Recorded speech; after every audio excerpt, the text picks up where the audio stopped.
My brother said I owed him my inheritance since he has a family. I booked a trip instead. Hours later, Mom texted, "Send it to him or don't bother coming home." That night, I locked it all down, 43 missed calls, one rage-filled voicemail from Dad. My family broke me first. They really did. But what they didn't know was that a quiet man who was practically a stranger would be the one to put me back together. It was a Tuesday afternoon, and I was just making myself some eggs, nothing fancy, when my mom, Sarah, called. "No, how are you?" No pleasantries. Just, "Your grandfather's attorney called. You're getting a pretty big check." I blinked, genuinely confused. "Wait, what?" I half laughed, thinking she was joking. "My mom doesn't joke."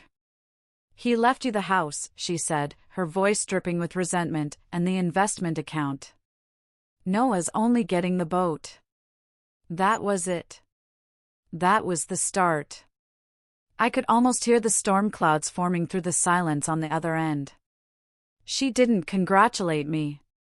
She didn't ask how I felt. Just that flat, cold pause.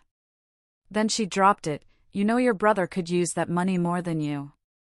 He has kids, Liam." That line haunted me for days. He has kids, as if that fact alone invalidated everything I'd done to get where I was. As if being single, child-free, and living in a modest apartment disqualified me from receiving kindness or fairness. I'm Liam, 29, and I've never been the family favorite. My older brother, Noah, always wore that invisible crown. The successful one, the married one, the one who gave my parents grandkids. Apparently, that made him the only person in our bloodline who counted. I used to brush it off, telling myself I was the quieter, more independent one. But it wasn't charming. And it stopped being tolerable when my parents made it clear, financially and emotionally, I was just a bonus character in a story where Noah was the star. I didn't expect anything when my grandfather, Benjamin, passed away. He was a ghost for most of my life, a mysterious figure who lived 3 states away and sent the same generic birthday card with a crisp $20 bill inside every year. But apparently, he'd been paying attention. He'd seen what I didn't even know he was watching. The Christmases where I was handed socks while Noah's kids tore open drones and tablets. The Thanksgivings where I carved the turkey, cleaned the dishes, and still sat at the kids' table while Noah gave toasts about family values. The forgotten birthdays, the unreturned calls. The years I spent building my own life from scratch, working 2 jobs in my early 20s, getting a degree online, skipping holidays because I couldn't afford the gas to drive home, while Noah got help in the form of loans that were never expected to be paid back. Grandfather Benjamin noticed all of it. And in the end, he left me something I didn't even know existed, a sizable inheritance. 2 days after Mom's call, Noah texted me. No greeting, no preamble. "You know you owe this to me, right?" I stared at the screen, rereading it 20 times. Owe him what? The money my grandfather left to me? I was still trying to wrap my head around having an inheritance at all, and now I was supposed to feel guilty about it. I didn't reply, not because I had nothing to say, but because I didn't trust myself not to explode. That Friday, I finally called the lawyer, Mr. Sterling. He sounded exactly as a lawyer named Sterling would sound, measured, polite, slightly tired of human interaction. He confirmed everything my mother had said. The house, fully paid off and located in a quiet suburb an hour outside Seattle, was mine, along with an investment account worth just under $320,000. Noah, on the other hand, got the family boat, worth around $50,000. A generous gift, but not life-changing. Mr. Sterling explained it gently, as if he expected me to react badly. But I was too stunned to be anything but quiet. I hadn't talked to my grandfather in almost 5 years, and yet he'd left me this. Not because I was the favorite, but because, as the letter he'd written made clear, he wanted to even the scales a bit. That letter was just 2 paragraphs long, but I reread it countless times. He said he'd seen how I was treated, that he admired my independence, that he was proud of the man I'd become, even if no one else ever said it out loud. I cried. I don't cry often, but I cried, sitting alone on my hand-me-down couch, with a letter from a man I barely knew who somehow understood me better than my own parents. Of course, that moment of peace didn't last. The next week, Noah called, not texted. That was unusual enough that I thought maybe something had happened. Maybe he wanted to bury the hatchet, talk like grown-ups. I was stupid to think that. "Hey," he said, his voice already laced with condescension. "I assume you've processed everything by now." I didn't know what he meant, so I stayed quiet. He continued, "Look, I'm not trying to be a jerk, all right? But come on, man. You don't need all that. You're single. No kids, no mortgage. I mean, what are you even going to do with it?" I blinked again. These people really loved reminding me I had no children. "I don't think that matters," I said, my voice tight. "Grandpa left it to me. That's it." There was a pause. Then he laughed, this short, ugly sound that was more like a scoff. "You know you're not being fair, right? I have 3 kids. Do you know how expensive it is to raise 3 kids? And the house. You don't even want a house. You're a city guy." I swear, I felt my hand grip the phone tighter. My jaw clenched so hard I thought my teeth would crack. "I didn't ask for any of this, Noah," I said, trying to keep my voice even. "It's not about what I want. It's about what Grandpa decided." He didn't like that. He hung up. Then came the messages. From Sarah, from Michael, even Aunt Carol, who I hadn't heard from in years. All variations of the same theme, * be the bigger person. Help your brother. Family first. It's just money. He needs it more. You'll understand when you have your own family someday. * It was like they'd all been handed a script. The implication was clear: if I didn't roll over and hand Noah what he wanted, I was selfish, immature, cold, ungrateful. Ungrateful for what? It wasn't even about the money anymore. It was about control. About them realizing, maybe for the first time, that I had something they couldn't take or guilt me into giving away. A week later, I got an email from Mr. Sterling, urgent, attempted contact regarding inheritance. Apparently, Noah had reached out directly to the law firm, asking if there was a legal pathway to reallocate the inheritance. He'd literally tried to contest the will, not because of fraud or technicality, but because he felt it was unfair. The attorney told him politely but firmly that the will was solid, that my grandfather had been of sound mind, and there were no grounds for a challenge. I expected that to be the end. It wasn't. That Sunday, I got a message from Sarah. "Transfer it to him or don't bother coming home." No hello. No context. Just that. I sat there with my phone in my hand, staring at those words. "Transfer it to him or don't bother coming home." I didn't cry that time.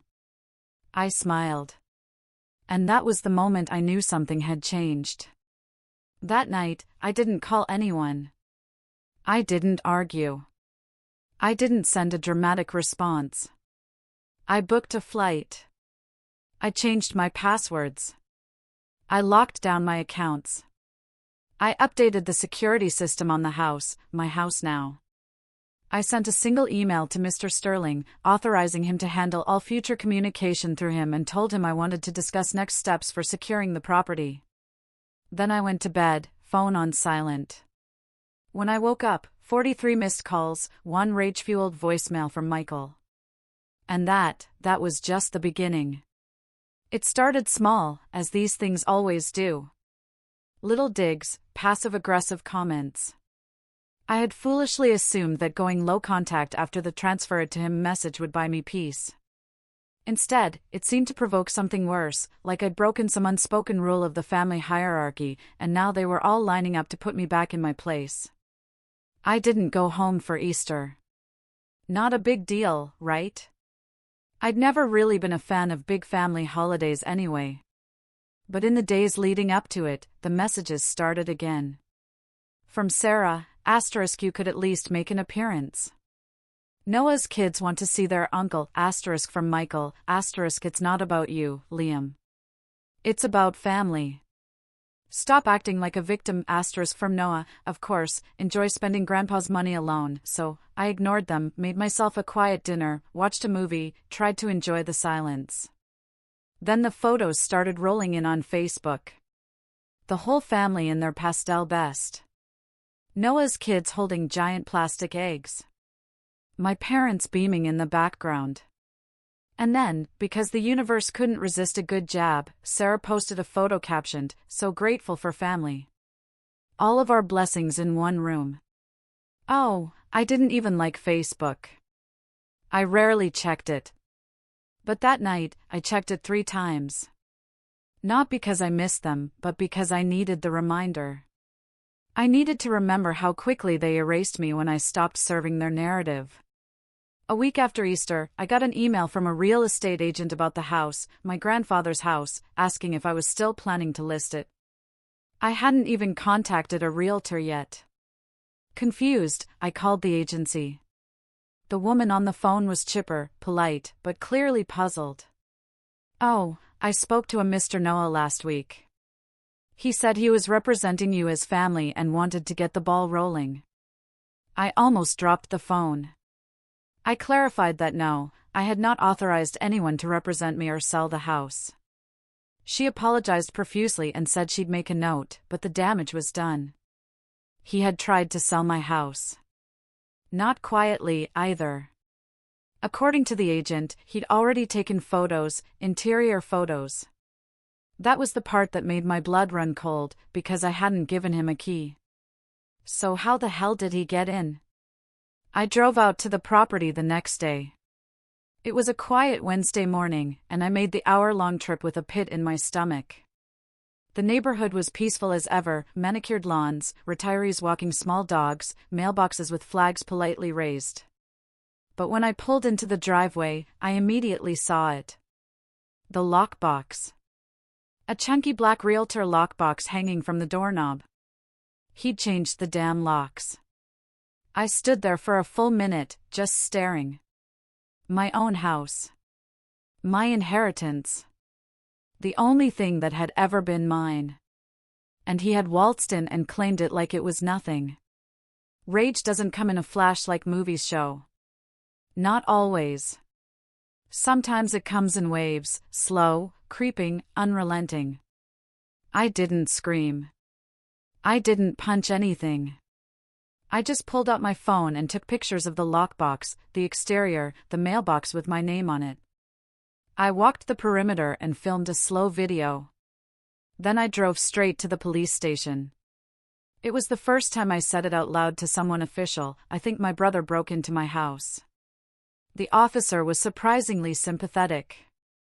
He took the report, asked if I had proof of ownership, I did, and told me to follow up with a locksmith and a lawyer.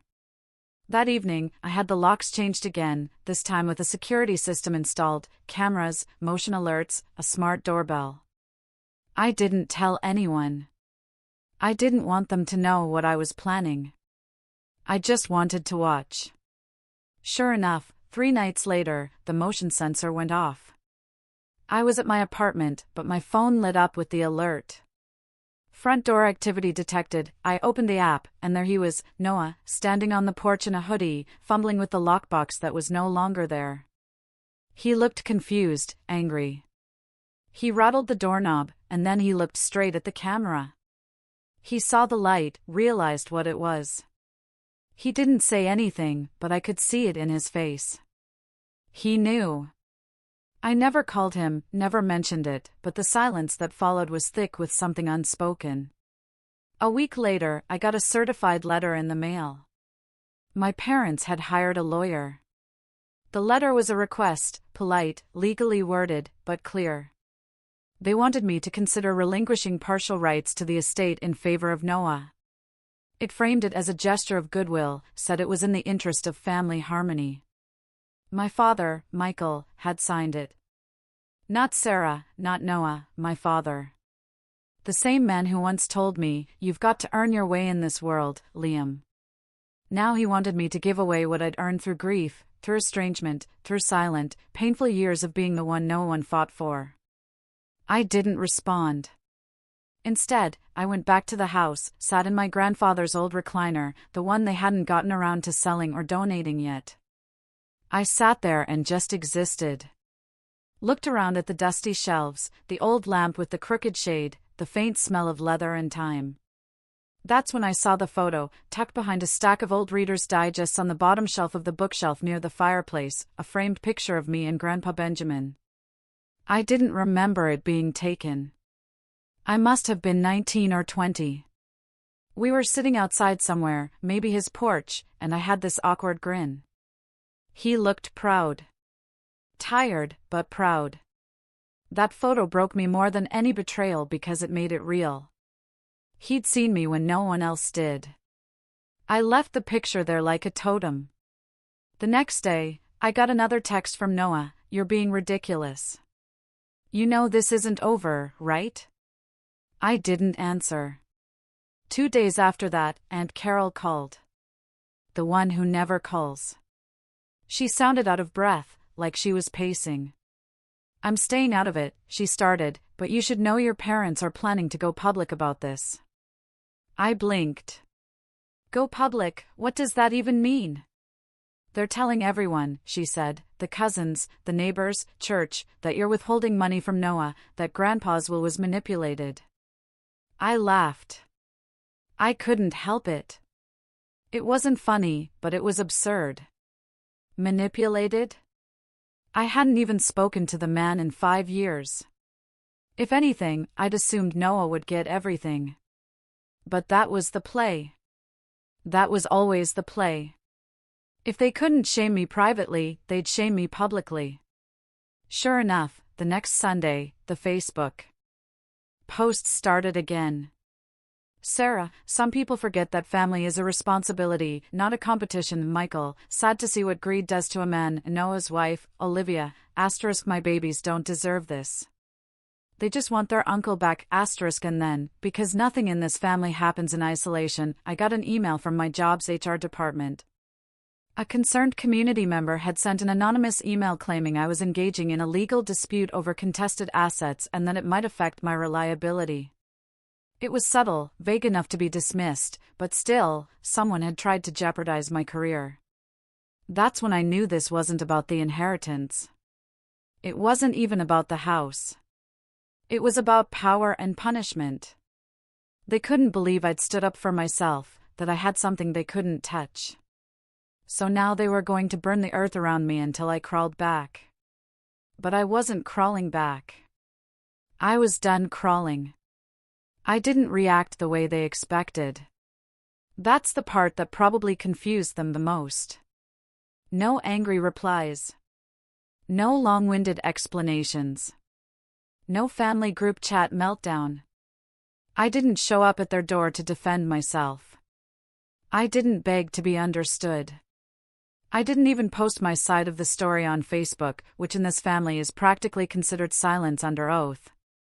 Instead, I got quiet. And when I say quiet, I mean I stepped all the way back from everyone. My phone went on silent permanently. I stopped checking notifications. I deleted Facebook entirely. I even changed my number, not out of spite, but out of necessity, because every time I saw Michael's name pop up or Noah's text light up my screen, my chest tightened like I'd swallowed a fist. And I couldn't keep living like that. But let me be clear, I didn't do it because I was strong. I did it because I was tired. There's this moment when you hit a kind of emotional rock bottom.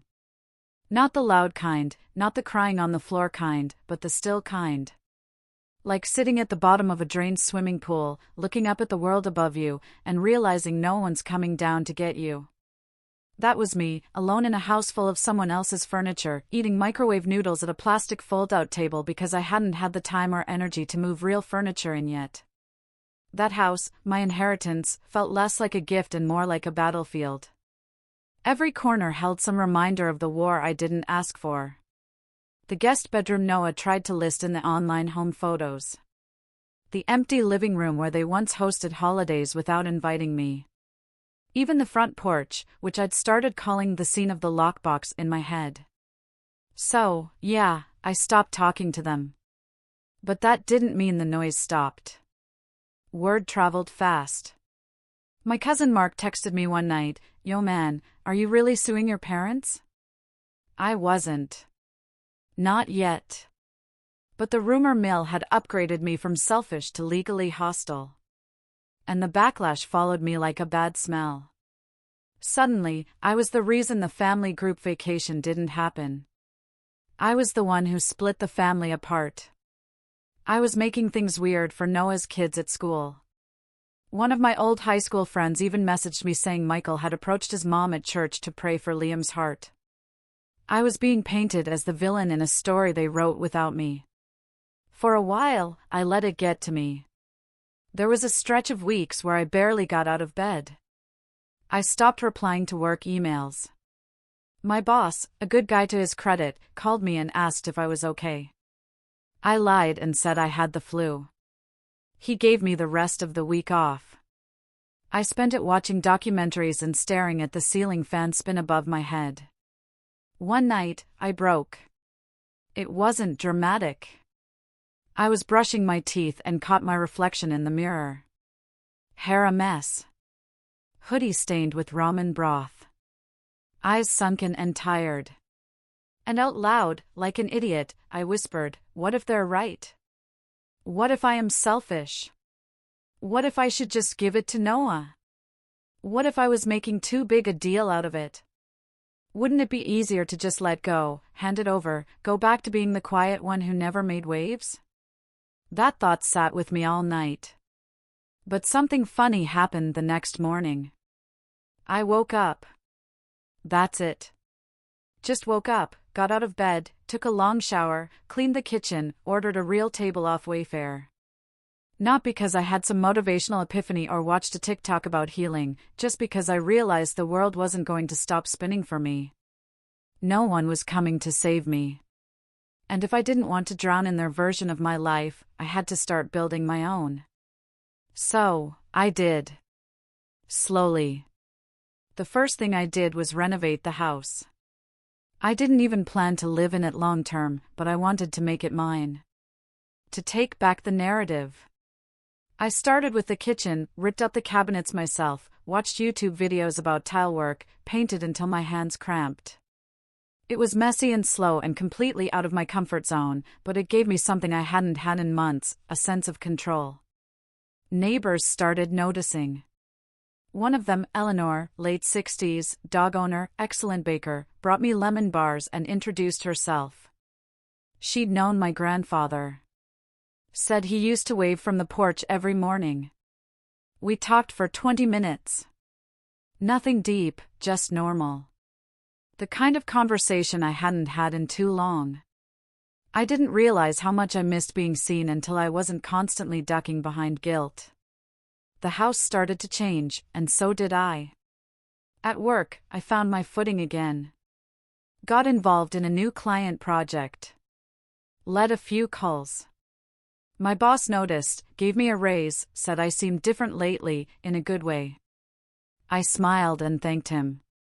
Didn't tell him it was because I'd finally stopped carrying a family on my back that never really carried me. And the inheritance? I didn't blow it. I didn't buy a sports car or fly to Bora Bora.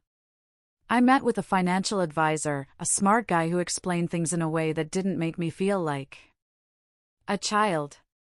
He helped me split the account into 3 parts, one for savings, one for investment, and one for something he called joy spending. I liked that. I used the Joy Fund to do one thing. I booked a solo trip to Iceland. Just me, a backpack, and no schedule. When I told Eleanor, she lit up. Said, "Your grandfather always wanted to go to Japan." Never did. He'd be proud. She said, "Of the man you're becoming." I don't know why that hit me so hard. Maybe because no one else had said it. Not once. Not even close. But I was becoming someone. Not despite what happened, but because of it. The silence from my family didn't last forever, of course. After a few months of quiet, the messages started again, but this time, different. Noah messaged me on WhatsApp, of all things. A simple, "Can we talk?" I didn't reply. Then an email from Sarah, "We miss you. Noah's kids ask about you." Still no mention of the house or the will or the threats. Just this vague, guilt-drenched attempt to reel me back in. I sat with it for a while, wondered if I should respond, but instead, I pulled out the old photo of me and Grandpa Benjamin, the one from the bookshelf, and set it on my new desk next to my laptop. The house smelled different now. Fresh paint, clean wood, a hint of lemon from the candles I'd started lighting when I worked from home. It was mine. I was mine. That realization was everything, because for the first time in my life, I didn't feel like I had to prove anything to them. Not my worth, not my success, not my right to exist. I didn't reply to the message, but I didn't hate them either. I just didn't belong to them anymore. And that, more than anything, was the beginning of the rise. It's strange how quiet clarity can be. Not the kind you get in a movie. No orchestral swell, no slow-motion walk into the sunset. Just small, deliberate steps that start adding up to something louder than words. You stop asking permission. You stop hoping they'll change. You stop explaining your side to people who've already chosen not to hear it. You start thinking like someone who finally knows what they're worth. And that's exactly where I was. A year had passed since the will was read. In that time, I transformed the house from a battlefield into a home, my home. The kitchen sparkled with subway tile I laid myself. The study smelled like books and coffee instead of dust and bitterness. The guest room had become a sanctuary of plants and sunlight. I even named it Room B, after my grandfather Benjamin. I didn't tell anyone that. It was my quiet tribute. Financially, I was stable, better than stable, actually. My job had promoted me twice. My savings were healthy. My investments were growing. My mental space clearer than it had ever been. And yet, I couldn't let it go. Not the house, not the money, the betrayal. I could forgive people who made mistakes. But what they did wasn't a mistake. They calculated it. They tried to take something that wasn't theirs, not because they needed it, but because they believed it should be theirs. Because Noah had kids. Because I was just Liam. Because in their eyes, I didn't count unless I was giving something up. And the worst part? They still thought they got away with it, just because I'd gone quiet. They didn't know silence wasn't surrender. Silence was strategy. It started when I found the group photo.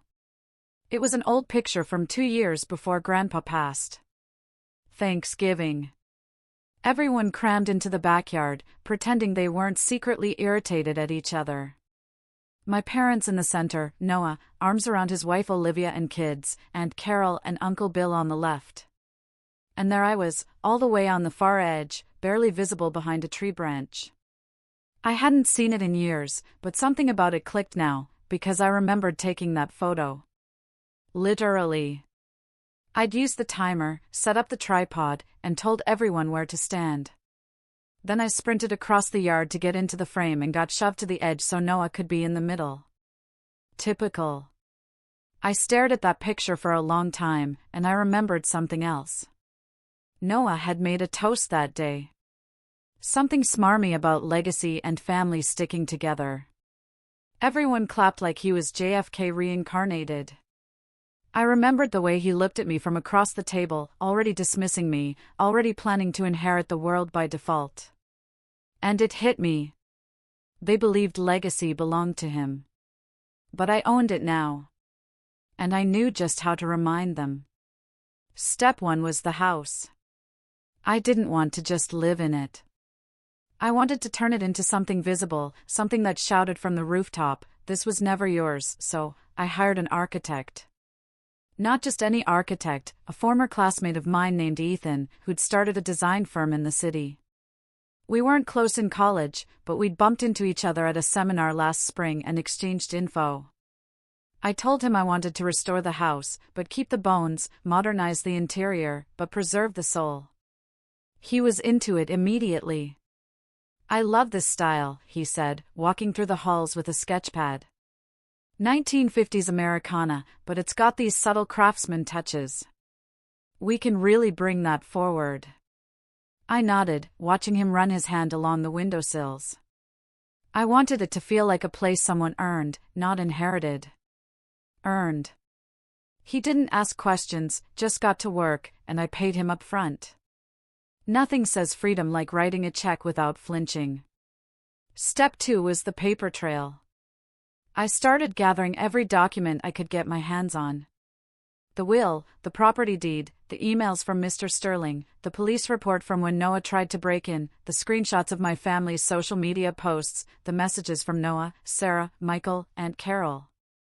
I organized them into a digital folder with tabs labeled legal, emotional mistreatment, property dispute, public slander, online harassment. Not because I planned to sue, but because I wanted the option. Because power isn't just about money or revenge. It's about leverage. And when you've spent your whole life being the one they thought would never fight back, nothing terrifies them more than realizing you've been documenting everything. Step 3, I started asking questions. Not to my family, but to their circle. It began with Eleanor, my neighbor. She and my grandfather used to talk on the porch a lot. She remembered things. Did you know Noah tried to sell this house? I asked her casually one afternoon as we drank iced tea in her backyard. Her eyes went wide. He what? Yeah, I said. Had a realtor here and everything, before the will was even fully executed. She blinked. Your grandfather would have, well, he'd be livid. He kind of was, I said, smiling faintly, posthumously. We laughed, but the gears in my head were turning. I started reaching out to people who'd known my grandfather, his church friends, his old fishing buddy, the guy at the hardware store who sold him birdseed every spring.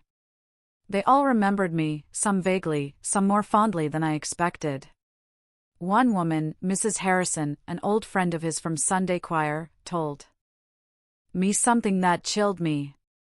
He once told me, she said over the phone, that he was worried your family would eat you alive if he didn't intervene.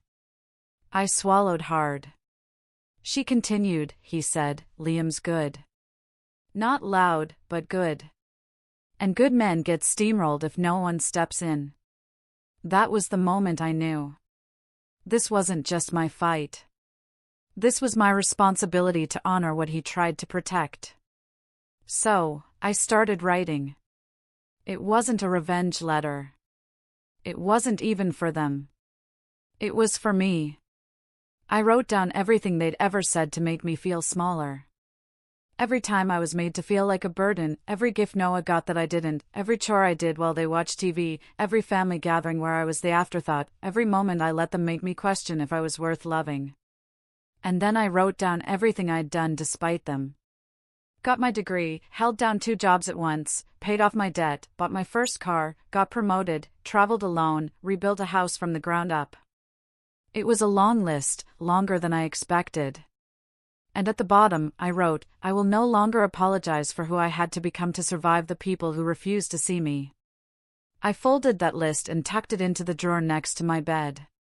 Not because I needed to look at it, but because one day they might. And when they did, I wanted them to know I remembered everything. The final step of the setup came almost by accident. Ethan had finished the blueprints. The permits were filed. The renovations were underway. And as I was walking through the house with him, admiring the early changes, he said something that stuck. You know, he said, running his hand along the new stair banister, this place has history. If it were mine, I'd name it. I raised an eyebrow. Name it? Sure, he shrugged. People name properties all the time, especially homes with legacy. You've got something special here. That night, I sat in the living room, my living room, staring at the fireplace. And then it came to me, the Benjamin house. Not flashy, not dramatic, just his name. But it felt right, like an echo of everything he gave me. Not just the inheritance, but the belief that I was worth fighting for. I filed the paperwork the next day, created a website, registered the property as a small retreat space for writers and artists, booked the first guest for the summer, an author friend of mine who needed a quiet place to finish her novel. And just like that, the house stopped being a symbol of pain. It became a mission, a way to rewrite the legacy. My legacy. And as for my family? They still hadn't seen what was coming. But they would. Because I wasn't done yet. Not by a long shot. The housewarming invite was never meant for them, but I sent it anyway. A cream-colored card, simple embossed lettering, *You are cordially invited to the reopening of the Benjamin House. A creative retreat and legacy home. Date, time, website link, RSVP optional, *, no signature, no explanation. I sent it to my parents' address, to Noah's, even to Aunt Carol, who once told me, family sticks together, but not everyone is glue. I knew they'd get it. I knew it would burn. And honestly, that was the point. The official reopening was nothing extravagant. Just 30 or so people, mostly creatives, neighbors, and a few friends from work.